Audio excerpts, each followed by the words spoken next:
JREG, what's your actual name, or do you just go by JREG Yeah, so I was online? going to ask you this: like, how do I pronounce your name? Is it JREG? Is it Dreg?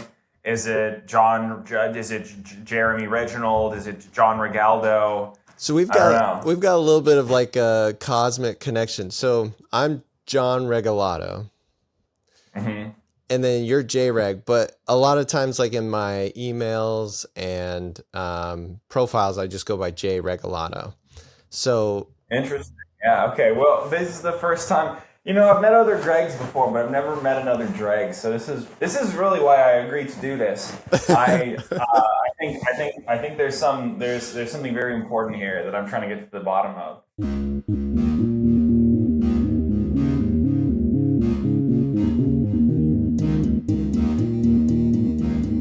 but it goes even deeper because when the narcissist in me would like look up my own accounts online, you would come up.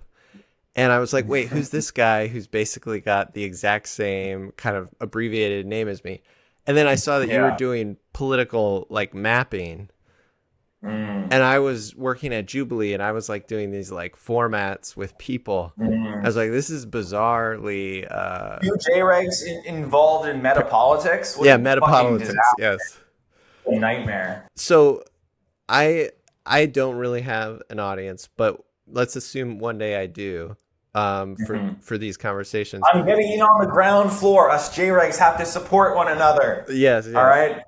But how would JREG solidarity. I'm like an ethno-nationalist, but just for JREGs. I want all the JREGs to have an in-group loyalty to each other. We're going to hire each other. We're going to create a Dregno state. I love it. I love it. How do you describe what you do?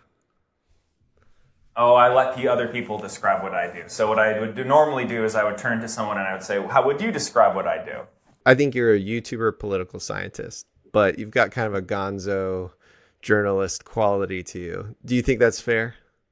I think that's fair. It's a fair, flattering depiction. Yeah, yeah. I think of myself as schizophrenic and sort of unintelligible and kind of just screaming. But I like when people think there's more to it. I like that. It gives me an air of power and mystique. So I appreciate that description. And I just want to say I am sorry for being more like the when you type in your name, because I know that feeling. My screen name used to be Will Smith. That was a nightmare. I'd Google myself, hey, what, and I'd be like, this guy again. So I understand completely. I get it. It's totally fine. And I mean, I'm excited to talk to you because I listen to the Horseshoe podcast and Hmm. I'm pretty fascinated with like the way you're approaching politics. And in a lot of ways, it feels like you kind of have a better understanding of maybe what's happening right now in politics than I think a lot of people do. Like as the right in the US kind of blows up over Nick Fuentes, you are kind of just sort of like noticing people catching up to you. Does that sound right? Yeah, that's about right. Anyone paying attention could have seen the Fuentes thing coming from a mile away. But hey, now Fuentes is mainstream. I'm not even interested in Fuentes anymore. You want the next prediction? Yes. ACP, MAGA communism. Look at Hawes. Look at what the far left's tanky guys are doing. There's no meaningful tanky movement yet. That's going to be the next big thing. We're going to see MAGA communism. 5 years. Give me 5 years. ACP. That's the next big thing. That's my official prediction.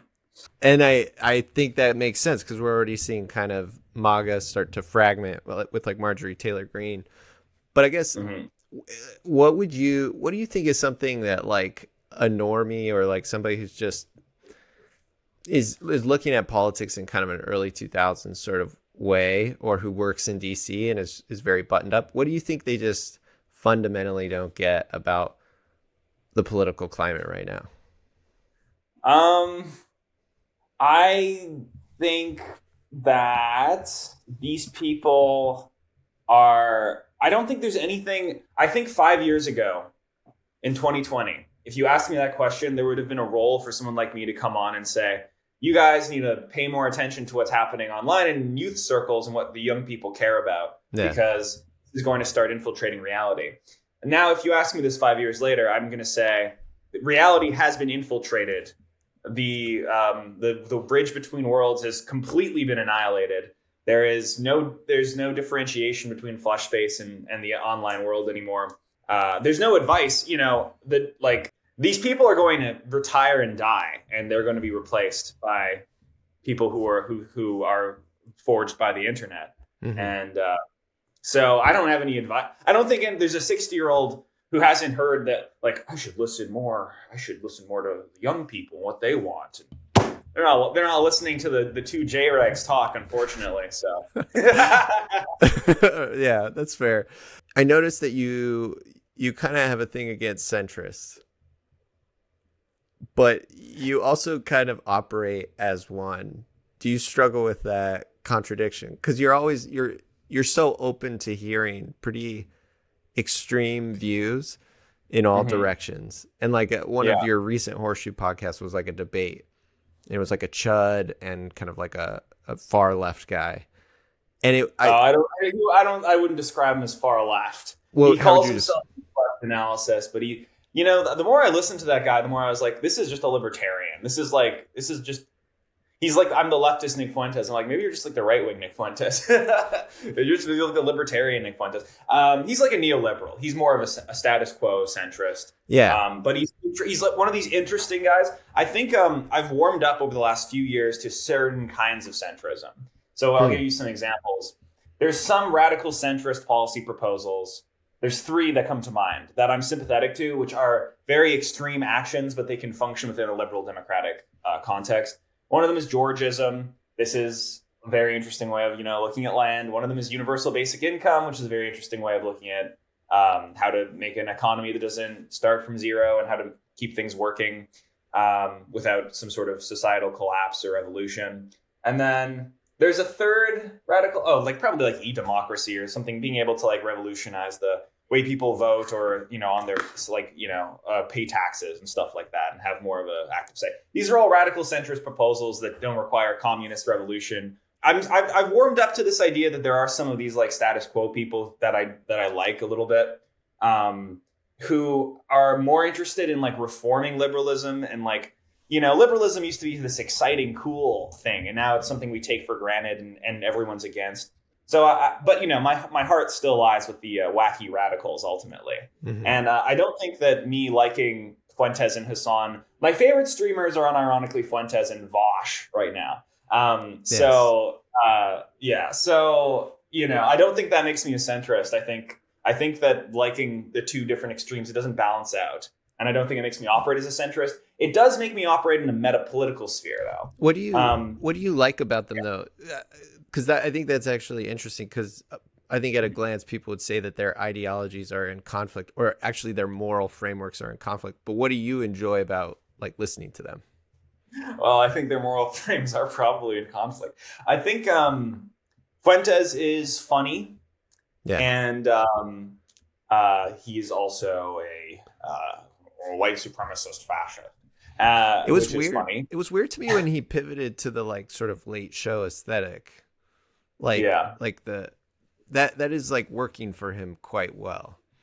And he's like Jon Stewart but racist. But like, is that when you say you enjoy listening to him unironically, is it because it's like watching South Park?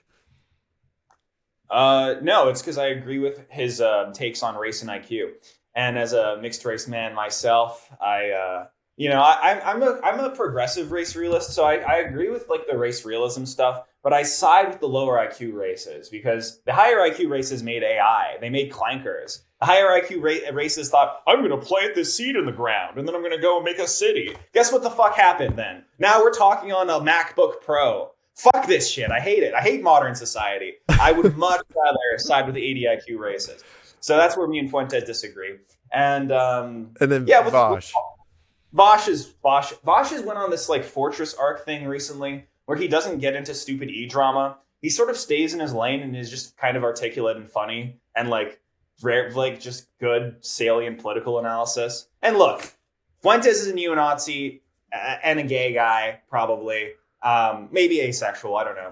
But that's fine. That's fine. You can be. I think more power to him if he's gay. If he's a gay neo-Nazi, I would support that. I think our Ernst Röhm did a lot of good for Germany. So yeah, that's fine by me.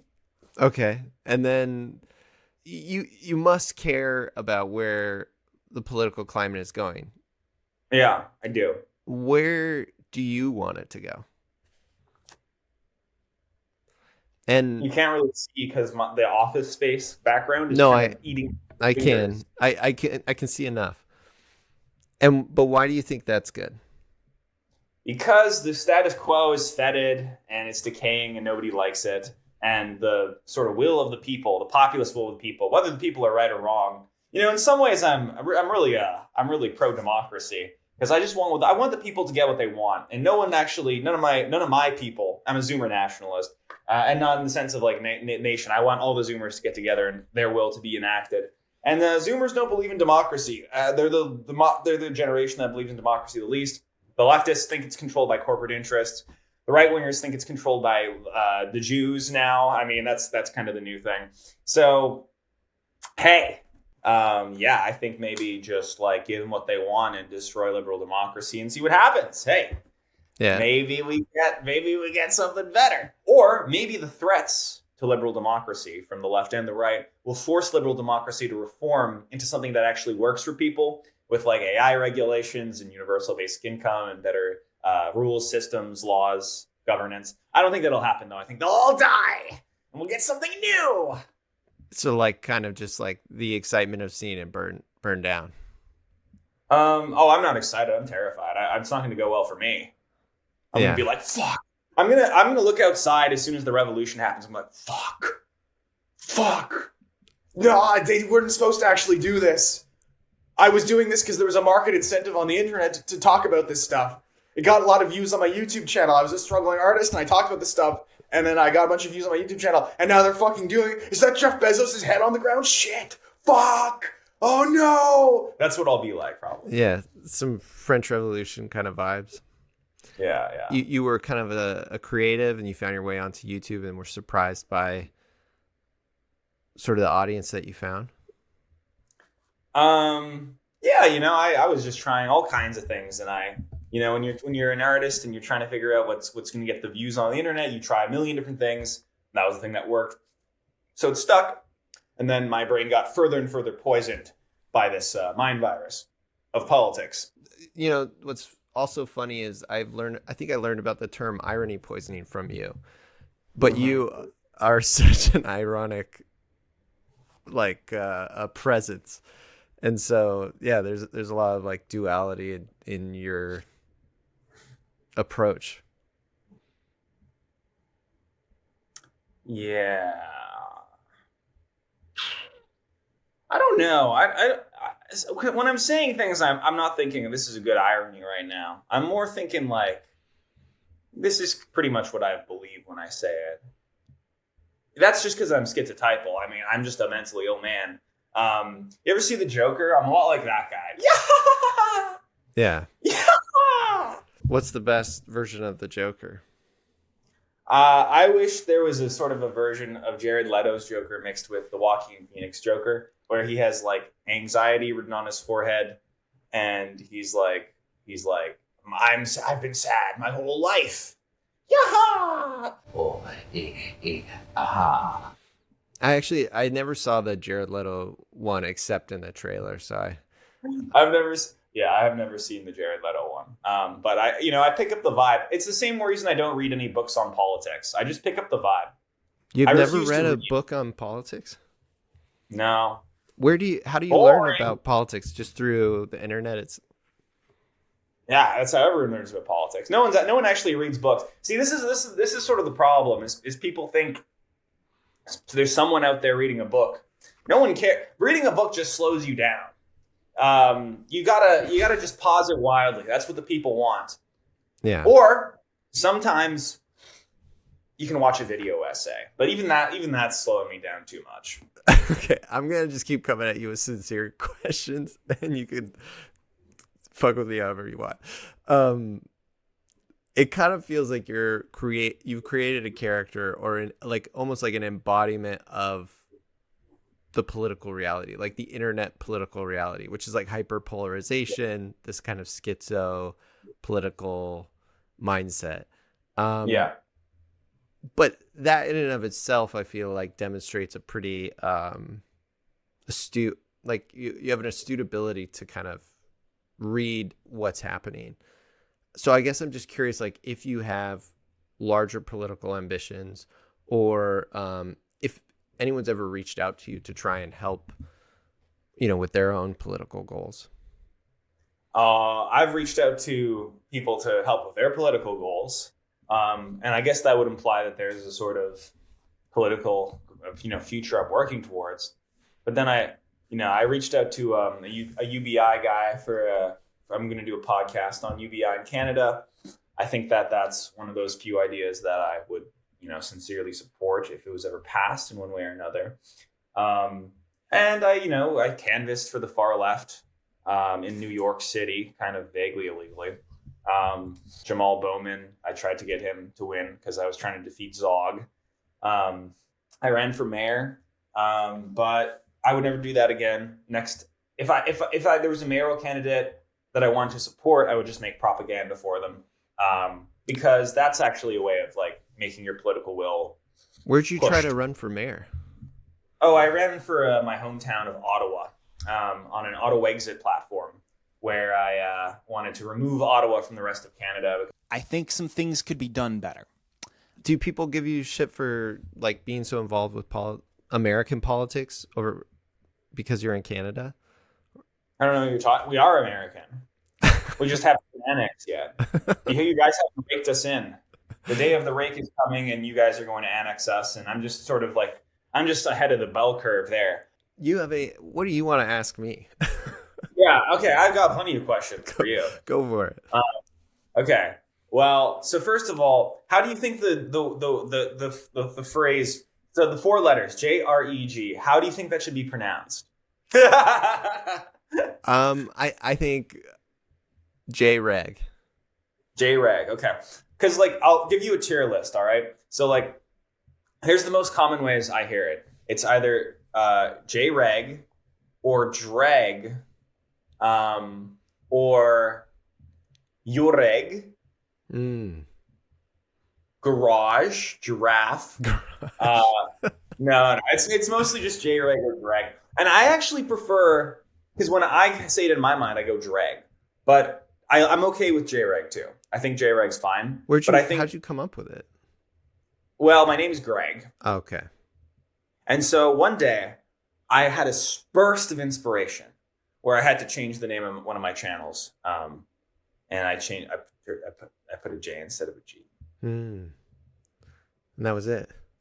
There's something more to it. You could even say we look just slightly similar too. Yeah, we do. We actually, there's a bit of a thing going on. This is like a Sundance, indie documentary in the making. Yeah, there's gonna be a guide. He's gonna be like, "Which JREG do I kill?" All right, let me ask you some practical. So, Surrounded. What did you do for Jubilee? By the way, if they ever invite me onto Surrounded, I'm going straight.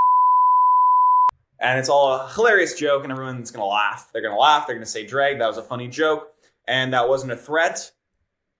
And they're gonna say, "I appreciate how funny you are, and you're valuable, and we get that you're just playing around." I've definitely recommended you for content. So I used to create videos at Jubilee long time ago. Mm-hmm. That's how I got into YouTube, and then I became the creative director. And then I left. I'm in Chicago now. Okay. I helped them come up with the idea Surrounded, but then that kind of just blew up last year. And so really, you're part of the team that came up with the idea. Mm-hmm. And then wow. How do you feel about it now? I feel complex feelings about everything on the internet and anything that I'm involved with, which is a mixture of good and bad. I think I guess I have a similar feeling to you, where it's like I really just think people should hash it out. So I actually am quite comfortable with conflict. I enjoyed making the content because I thought it was interesting, and then as it got bigger and bigger, I kind of found myself being like, oh shit, people are like mad about people are arguing. Like the reaction to it sort of grew in a way that I just didn't anticipate. That's the other thing about people the decline in the belief of democracy. Then there's also a parallel sort of belief that we also just don't believe in free speech. No one really like believes in free speech on the left or the right. And I think that's good, because I hate fucking thinking for myself. I wish someone was telling me what to think. My mind is awful. I'm never going to come to a firm conclusion. Okay. Just tell me what to do. Yeah. Well, how old are you? I actually don't know what's your generation? I'm a millennial. I'm 97. But being transgenerational is all like being transracial. Wait, you were born in 97? Yeah. Oh my gosh. I'm 89. So I got some years on you. So wow. You're old. Did you full millennial? That explains a lot. Like, but you look so youthful. Oh, that's nice of you. But what else does it explain? Wait, that you're a millennial? Yeah. Oh, that you believe in like dialogue still. Oh. Gotcha. Yeah, I'm not irony. I'm not as like irony poisoned, and I'm deeply problematically idealistic. Yeah. Okay, so did you like grow up watching like Jerry Springer and stuff? Because this is something actually I think about a lot, is like the content that I grew up on in the 90s feels just as insane and radical as what we see online. The only difference is there's just no comment section underneath, and it's not able to view 24/7. And so in a lot of ways, I just feel like a lot of it is just like environmental. It's like almost just like interface. Right. So in the 90s, like what channel would you go to see a Nick Fuentes analog saying that it's the Jews? Or perhaps an Andrew Tate analog saying that it's women's fault? And No, that's fair. I don't think I had access to that insane of statements. But there was, I think, like a ton of violence and I think like playing with extreme points of view and extreme politics, like just tongue in cheek. And Charles Manson's not wasting any time. Oh, a thunderous right hand from Maryland sends Charles reeling back against the ropes. That's gotta hurt. That makes sense. So Jerry Springer, he's like, he made Seinfeld, right? That was what he did? Yeah. Okay. Yeah. Seinfeld was pretty crazy. Have you watched Jerry Springer? I know he's the not the father guy. So it's like one of those kind of old tacky talk shows, but then like on Jerry Springer, they would like actually fight. Like, okay. They would like full on just let these people like, they would like be like, okay, you cheated on me. And then they'd be like, okay, let's bring her out. Let's bring out the cheater. And then like they would get in a fight, and they would just kind of let them like almost like a hockey game.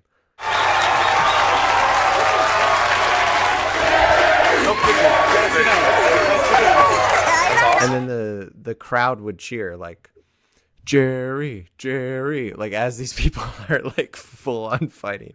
So it was pretty intense. But yeah, what I find kind of odd is like that was happening, but it didn't seem like the wheels were falling off the same way it kind of feels now, where like people could like argue about abortion on like a political talk show, and that will like stir people into a fever pitch. Yeah, that's interesting. Yeah, that's interesting. I think something like that it's good to acknowledge that a lot of this stuff is an accentuation of previous trends rather than something totally new. Yeah, and I do believe that. But what's something you think millennials just don't understand? You know, I'm sort of aging out of this. I used to be like, people would bring me on, they'd be like, I'd be like 22. They'd be like, you're so young. What do they like? What do us old people miss out on? And now I feel pretty old myself. I've been doing this 6 years. Yeah. And I just like, I don't really have much sort of critique or observation of different generations at this point. I just feel like an adult man. Yeah. I don't know. I think like what I would have said is probably, millennials are less irony poisoned. They're less totally shaped in totality by the internet. And they tend to be more concerned about this thing where like a plane flew into some towers or some shit. Another high alert status for terrorist activity this weekend. The government said bad things are likely to happen. Yeah. That's what I think of when I think of millennials. I think of those three things. I think of sincerity. I think of how they like to complain that they like went into the street one time and the entire financial system didn't collapse. They're like, they were like, if we all go outside and yell at a building, it'll tumble down with the strength of our voices. And then they did, and they're like, fuck politics. I'm literally gonna go insane. And I mean, my experience with protests is like, you can get like 40,000 people protesting Gaza, and it doesn't really do anything. Is that like probably the issue maybe you care about the most? Like that you're the most transparent on? Oh, no. Other than clankers? No, definitely not. No, that's a virtue signal. I'm basically doing that because that's the right opinion to have. If you're an protest. Dude, you're impossible. I have no idea what we're talking about. It's colonialism, but of course, then I also think these guys need to get along. I'm like I want to be a walking Coexist sticker. I'm playing with my doll. Okay, about that. The coexistence bumper sticker. Yeah. So I grew up super Christian. Probably I would not be that different than the Charlie Kirk kind of Christian nationalist mindset. Yeah. And so I would see those coexist bumper stickers and I'd be like, that's so absurd. They don't understand, like, this is our faith. Like, we can't just give up and be like, okay, let's let every religion be seen as equally valid. Like, that actually upset me as like a hardcore believer. Mm-hmm. I'm no longer religious in any way, but now I see those bumper stickers, I'm like, oh yeah, I does resonate with me, even though I used to think they were so cheesy and dumb. And so yeah, it's interesting to have a memory on both sides of that. Interesting. Yeah. You're really moderate to the core. Well, I don't do this. I also grew up fundamentalist Christian, but I don't do this because I'm trying to say that, I'm trying to flatten the hierarchy here and say they're all equal. I'm doing this because I hate atheists. I think atheists are bad people with bad ideas. Yeah. Agnostics are even worse. I'd rather an atheist than an agnostic. I just say pick one, pick them all. Pantheism's cool. I like the Christian nationalists. I like the Islamofascists. I love the Judeo-fascists. This really kind of turns my wheels because I hate Israel so much. But then I see the Judeo-fascism and I'm like, I don't know anymore. I like that. Okay. What's something you want to talk about? What? You don't want to go down that path? I have no questions. No further comments. What if you leveled up your game to more of like, not Nick Fuentes' shtick, but like a daily, kind of rundown type of thing? Yeah, I mean, I could do that, but the problem is I'm not really a politics guy. I'm like an artist wearing a veneer of politics for views on the internet. What's your for real though? I mean, I think a lot about politics. It would be disingenuous to say I'm not a politics guy. Like, descriptionally, I'm a politics guy, but I would say my dopamine isn't really strong enough. I think it would be probably good for me if I ran for political office seriously and won in a small scale. And I could ramp up my game and do a Fuentes style thing, but I'm just not like, I'm not artistically interested in like covering daily news, you know? Yeah. No, I was actually more curious about the art side of things. What kind of art or artists are you into? I think like making music and working with other artists, animators, um, and um, poetry and spoken word, and um, trying to bring that artistic eye into even the sloppier videos. Um, yeah, trying to sort of insert a little bit of unexpected humanity into what would otherwise just sort of be a sloppy political video. Yeah, I don't know. I kind of am an artist first and foremost. That's my only like identity frame that stood the test of time. Well, that and schizophrenia. So Yeah, no, I like that though. I kind of gravitate more towards a creative lens, like as well. Who do you have other channels that where you put out your kind of politics free art? I have a second channel called Greg of Our Art, where I talk about art and I talk about the creative process. Oh, nice. Yeah, I also have a third channel called Dread, where the whole channel is an art piece. It is me angsting with no filter, and so every single video is like me in horrible pain, and it's sort of like trying to be like a museum of like of awful thoughts that don't resolve well, where I don't at the end say, but it's okay because I'm gonna keep fighting. No, it should end like really tragically. I don't know. I have an album and I'm working on more songs and blah blah blah. So I post them on my main channel sometimes very mistakenly because they don't do as well as my slop. But the reason I make the slop, I slop the pigs up. I give the pigs what they want, and I get some momentum on my channel. And I post some music video or something. It doesn't do very well, and then I slop up some more stuff. So that I can post the next music video. To a certain extent, you got to like feed the beast, and then you kind of, it's like 3 for you or 3 for the algo, and then 1 for me kind of mentality. Yeah. Do you think there is a way to kind of bypass like the algorithmic driven sort of incentive for content?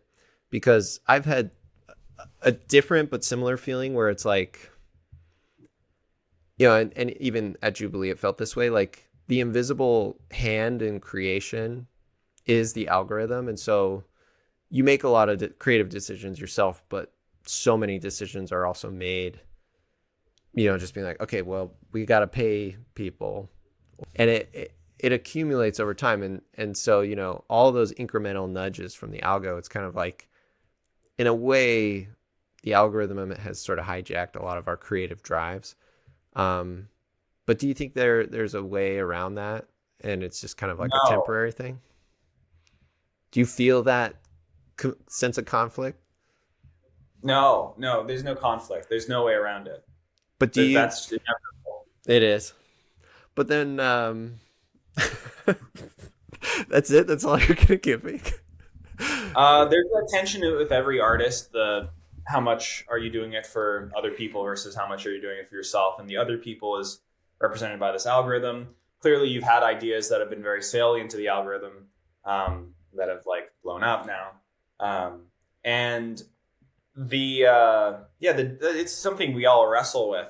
But there is a world where you go too far into pleasing the algorithm, and then you sort of become this interchangeable faceless channel that people are only coming for that specific thing that you're giving them. Mm-hmm. And then you're completely replaceable. Like if you do really good Minecraft content, another shinier Minecraft guy is going to come along and do it better than you. Versus if you have a really strong personality that people are coming back for, and they're more sort of invested in you as an artist or as a creator, then that gives you some resilience in case that you're not necessarily the best, but people like you. But then you can get too far into the one for me, and then you sort of create stuff that's so insular. I know so many people who like the chud guy that you were watching on Horseshoe Theory. he had a channel called The Book Club, 30,000 subscribers, did very well. Kind of your favorite YouTuber's favorite YouTuber.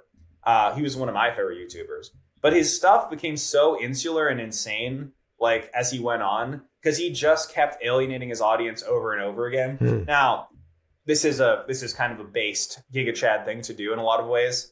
But at the same time, you know, he got his channel taken down because he just was like, became so insular and sort of like extreme what he was doing.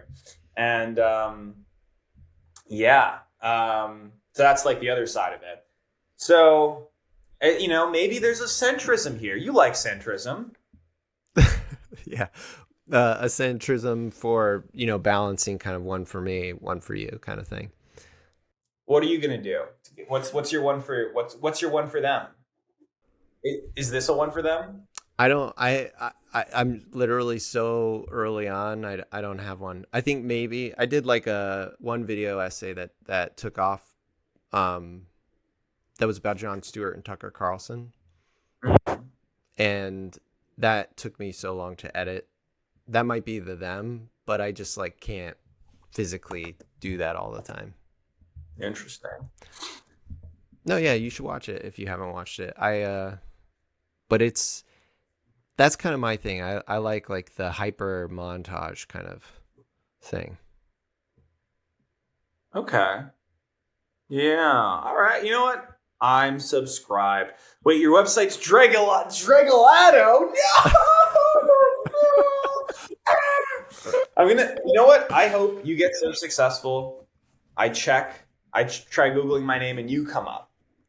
That would be an honor, but you know, I would like to see it. If I make it to the top, I'll bring you with me. You know. Oh hell yeah, brother! The JREGs have to show solidarity. Okay.